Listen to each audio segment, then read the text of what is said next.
संस्कृत मधुरम classes में मैं अरुणा व्यास आप सबका स्वागत करती हूँ। कक्षा 8 के प्रथम पाठ की कड़ी में मैंने पहले 3 श्लोक करवा दिए थे, लेकिन वह पूरा नहीं हो पाया, इसलिए आज मैं वापस सारे श्लोक एक साथ करवा रही हूँ। कक्षा 8 का प्रथम पाठ सुभाषितानि। गुणा गुणज्ञेषु गुणा भवन्ति ते निर्गुणं प्राप्य भवन्ति दोषाः। सुस्वादु तोया प्रभवन्ति नद्यः समुद्रमासाद्य भवन्ति अपेयाः।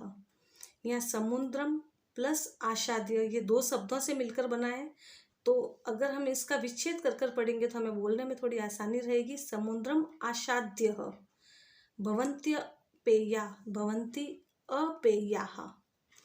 गुणाः यानी कि गुण, गुणज्ञेषु गुणियों में, गुणा भवन्ति अर्थात गुण होते हैं, गुण गुणियों में गुण होते हैं। ते निर्गुणम प्राप्य भवन्ति दोषाः वे निर्गुण व्यक्ति को प्राप्त होकर दोषाः भवन्ति दोष बन जाते हैं। सुस्वादु तोयाः प्रभवन्ति नद्यः स्वादिष्ट जल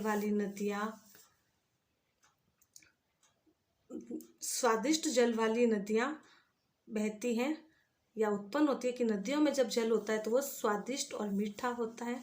समुद्रम आसाद्य समुद्र के समीप जाकर, भवन्ति अपेया नदियों का वही पानी पीने योग्य नहीं रहता। साहित्य संगीत कला विहीनः साक्षात् पशु पुच्छ विषाणहीनः तृणं न खादन् अपि जीवमानः तद्भाग्यधेयं परमं पशूनाम्। यहाँ पर भी खादन अपि में 2 शब्द मिलकर बना है, खादन प्लस अपि। यहाँ इस श्लोक में ऐसे अकर्मण्य या साहित्य संगीत कला से रहित व्यक्ति की तुलना पशु के समान की है, और साथ ही यह बताया गया है कि उसने पशुओं के गुण लेकर, वह पशु तो बन गया लेकिन वह घास नहीं खा रहा है, तो यह पशुओं के लिए बड़े सौभाग्य की बात है। क्योंकि यदि उसने पशुओं के गुण तो ले ही लिए, लेकिन अगर पशुओं का खाना भी वह खा लेता तो फिर पशुओं का क्या होता। साहित्य संगीत कला विहीन, साहित्य संगीत कला से रहित व्यक्ति पुच्छ विषाणहीन बिना पूछ और सींग के भी साक्षात पशु हैं। तृणम न खादन अपि जीवमानः तृणम अर्थात घास, घास न खाते हुए भी वह व्यक्ति जीवित हैं। तद्भाग्यधेयं परमं पशूनामः यह तो पशुओं के लिए परम सौभाग्य की बात है। लुप्तस्य नश्यति यशः पिशुनस्य मैत्री नष्टक्रियस्य कुलम् अर्थपरस्य धर्मः विद्याफलं व्यसनेनः कृपणस्य सौख्यं राज्यं प्रमथ सचिवस्य नराधिपस्य।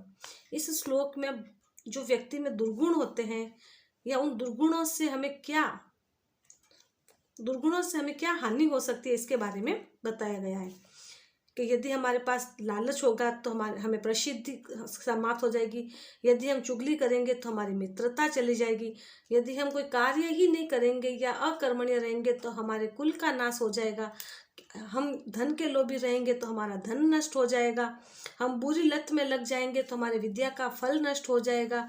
यदि हम कंजूस रहेंगे तो हमें सुख की प्राप्ति नहीं होगी। उसी प्रकार जो आलसी मंत्रियों वाले जो राजा होंगे उनका राज्य नष्ट हो जाएगा। अर्थात लुब्धस्य नश्यति यशः लालची का यश नष्ट हो जाता है। पिशुनस्य मैत्री चुगलखोर की मित्रता नष्ट हो जाती है। नष्ट क्रियस्य कुलम, नष्ट क्रियस्य का तात्पर्य है कर्महीन व्यक्ति अर्थात अकर्मण्य व्यक्ति का कुल या वंश नष्ट हो जाता है। यहाँ पर कुलम अर्थ परस्य ये भी 2 शब्दों से मिलकर बना है, कुलम प्लस अर्थ परस्य। कुलम का तात्पर्य वंश और अर्थ परस्य का तात्पर्य है धन का लोभी, अर्थात धन के लोभी का धर्म नष्ट हो जाता है। विद्या फलम व्यसनीनः, व्यसनीनः का तात्पर्य है बुरी लत में लगे व्यक्ति का विद्या फल नष्ट हो जाता है। अर्थात उसने जितने भी विद्या प्राप्त की है, यदि उसने बुरी आदतों को अपना लिया है तो उस विद्या का उसे कोई लाभ नहीं मिलेगा। कृपणस्य सौख्यम अर्थात कंजूस, कृपण का तात्पर्य होता है कंजूस, कंजूस का सुख नष्ट हो जाता है। प्रमथ सचिवस्य नराधिपस्य राज्यम, प्रमथ यानी आलसी, सचिव यानी मैत्री, नराधिप का तात्पर्य होता है राजा, अर्थात आलसी मंत्रियों वाले राजा का राज्य नष्ट हो जाता है। पीत्वा रसम तु कटुकम मधुरम सम्मानम माधुर्यमेव जन्मेत मधुमक्षिकाशो संतस्तथैव सम सज्जन दुर्जनानां श्रुत्वा वचः मधुर सुक्त रसम सृजन्ति। यहाँ मधुमक्खी की संत लोगों की तुलना मधुमक्खी से की गई है। इसमें भी जनयेत, मधुमक्षिका, अशो, ये 3 शब्द मिलकर यहाँ एक शब्द बनाया गया है संधि के द्वारा। जनयेत, मधुमक्षिका, अशो। अशो का तात्पर्य होता है यह, कि जिस प्रकार मधुमक्खी कड़वे और मधुर रस का पान करके, समान रूप से पान करके सिर्फ शहद का ही, माधुर्यम का तात्पर्य है केवल शहद का ही निर्माण करती है।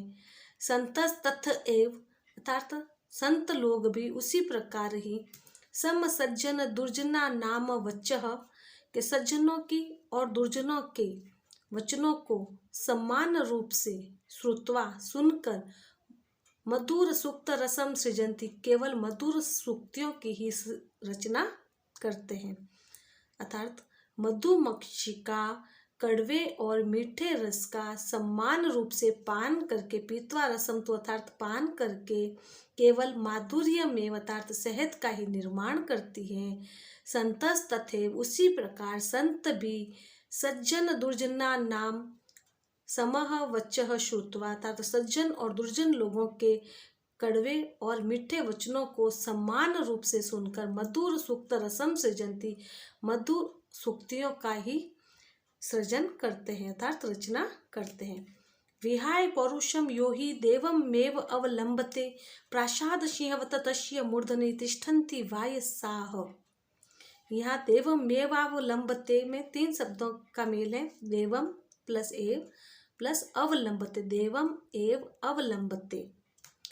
विहाय का तात्पर्य छोड़कर, पौरुषम यानी परिश्रम, यो मतलब जो, देवम यानी देवम का तात्पर्य है भाग्य, अवलंबते यानी का सहारा लेता है, प्रासाद सिंहवत अर्थात महलों के शेर की तरह, मूर्धनि उसके सिर पर, तिष्ठन्ति बैठते हैं, वायशाह, वायशाह का तात्पर्य है कोवे।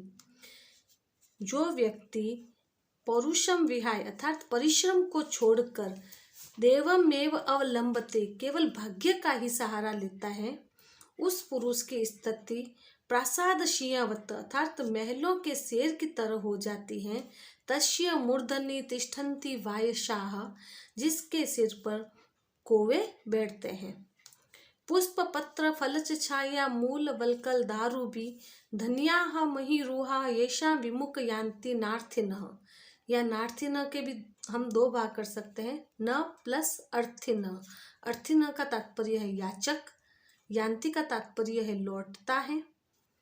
इस श्लोक में वृक्ष की महानता का वर्णन किया गया है कि धन्याः महीरुहाः, अर्थात धन्य है वो वृक्ष जिसके पास देने के लिए पुष्प, पत्र, फल, छाया, मूल का तात्पर्य जड़, वल्कल यानी छाल, और लकड़ी के पुष्प, पत्र, फल, छाया, जड़, छाल और लकड़ी है देने के लिए। यशा विमुखम न यान्ति अर्थिनः, जिनसे याचक कभी भी विमुख अर्थात निराश होकर नहीं लौटता, अर्थात उसके पास जब भी कोई आता है तो कुछ न कुछ तो उसके पास देने के लिए हमेशा होता है, अर्थात वो ऐसा वृक्ष धन्य है। चिंतन्या ही विपदाम आदावेव प्रतिक्रिया न पुकूप खननम युक्तम प्रदीप्ते वहिना गृहे। या आदावेव को भी हम 2 भागों में बांट सकते हैं, आदो प्लस एव। आदो का तात्पर्य होता है पहले, एव का तात्पर्य पहले ही। इस श्लोक में कहा गया है कि विपदाम आदो एव प्रतिक्रिया चिंतनिया, अर्थात विपत्ति के आने से पहले ही हमें प्रतिक्रिया अर्थात तो उसका समाधान सोच लेना चाहिए।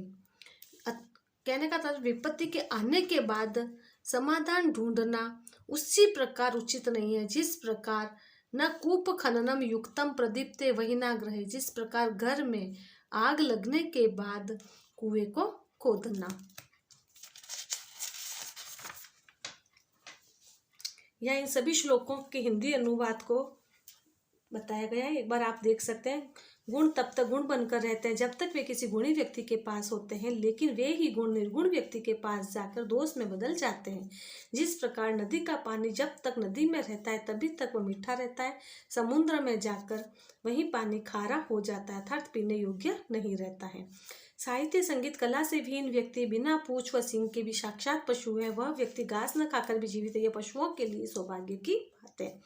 लोभी व्यक्ति का यश, चुगलखोर की मित्रता, कर्महीन व्यक्ति का कुल या वंश, धन के लोभी का धर्म, बुरी लत वाले व्यक्ति की विद्या, कंजूस का सुख और आलसी मंत्री वाले राजा का राज्य नष्ट हो जाता है। मधुमक्खी कड़वे व मीठे दोनों प्रकार के रस का पान करके भी केवल मीठे रस या शहद का ही निर्माण करते, उसी प्रकार सज्जन लोग भी सज्जनों व दुर्जनों के मधुर व कड़वे वचनों को समान रूप से सुनकर भी केवल मधुर सूक्त वचनों के ही सृजन करते हैं।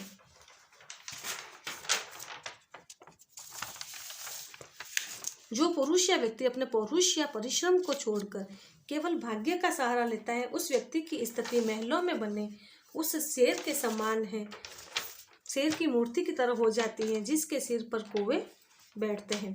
फूल, पत्ते, फल, छाया, जड़, छाल, लकड़ी आदि से युक्त पेड़ धन्य है, जिसके कारण याचक अर्थात मांगने वाला कभी भी उनसे अर्थात पेड़ से विमुख या निराश होकर नहीं लौटता है। मुसीबत आने से पहले ही उसका समाधान ढूंढ लेना चाहिए। मुसीबत आने के बाद समाधान ढूंढना उसी प्रकार अनुचित है जिस प्रकार घर में आग लगने के बाद कुआं खोदना। ये इन श्लोकों से संबंधित कठिन शब्द हैं।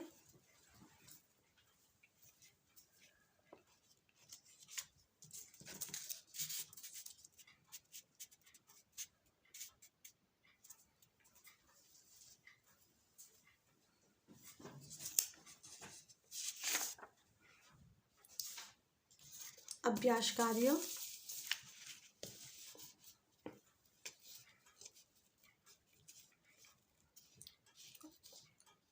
पाठ्य दत्तानाम पद्यानाम सस्वर वाचनम कुरुत।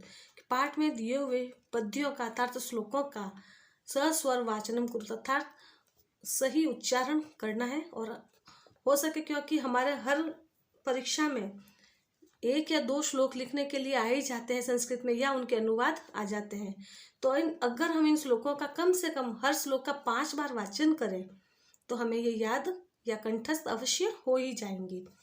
श्लोक का अंश सुरिक्त स्थानानि पूर्यत, इस प्रकार के प्रश्न यदि हमें श्लोक याद हो जाते हैं तो हम उनको आसानी से कर सकते हैं। समुद्रमाशाद्य भवन्ति अपेयाः श्रुत्वा वचः मधुर सूक्त रसम सृजन्ति तद्भागधेयं परमं पशूनां विद्याफलं व्यश्निन कृपणस्य शोक्यं पौरुषं विहाय यः देवमेव अवलम्बते चिन्तनीया हि विपदाम् आदौ एव प्रतिक्रिया।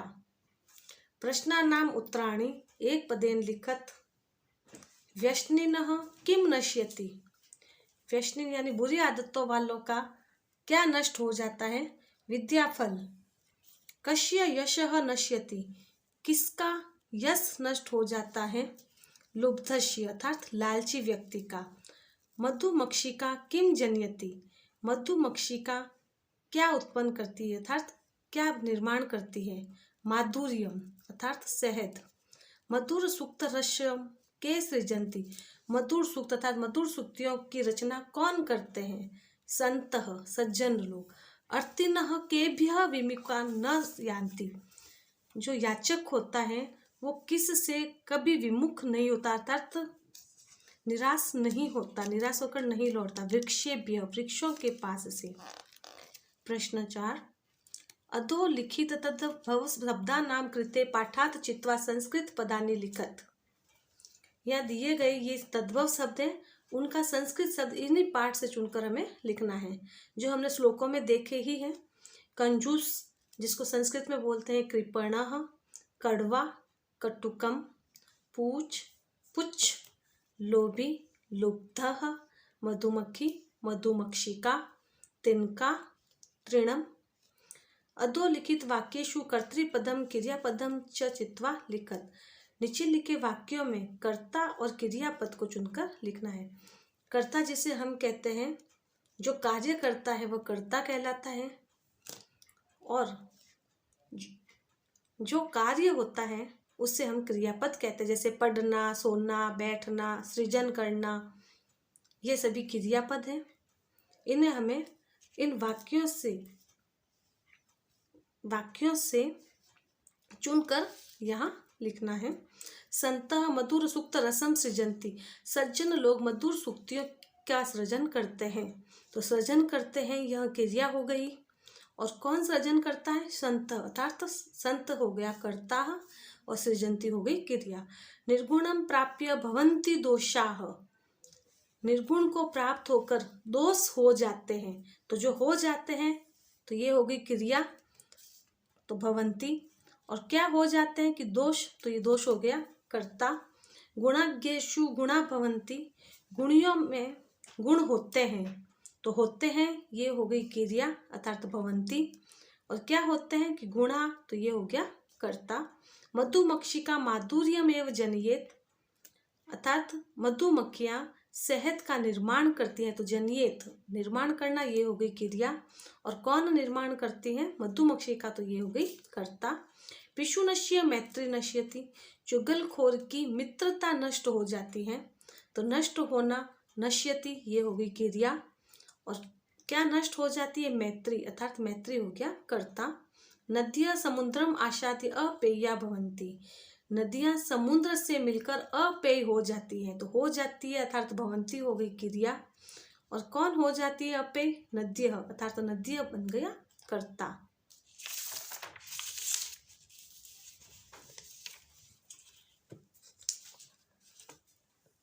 रेखांकित पदानि आधृत्य प्रश्न निर्माण कुरुत, प्रश्न निर्माण करने के लिए हमें किम शब्द रूपों को याद करना पड़ता है। यहाँ मैंने जितने आवश्यक थे उतने किम शब्दों को यहाँ साथ में ही लिखा है।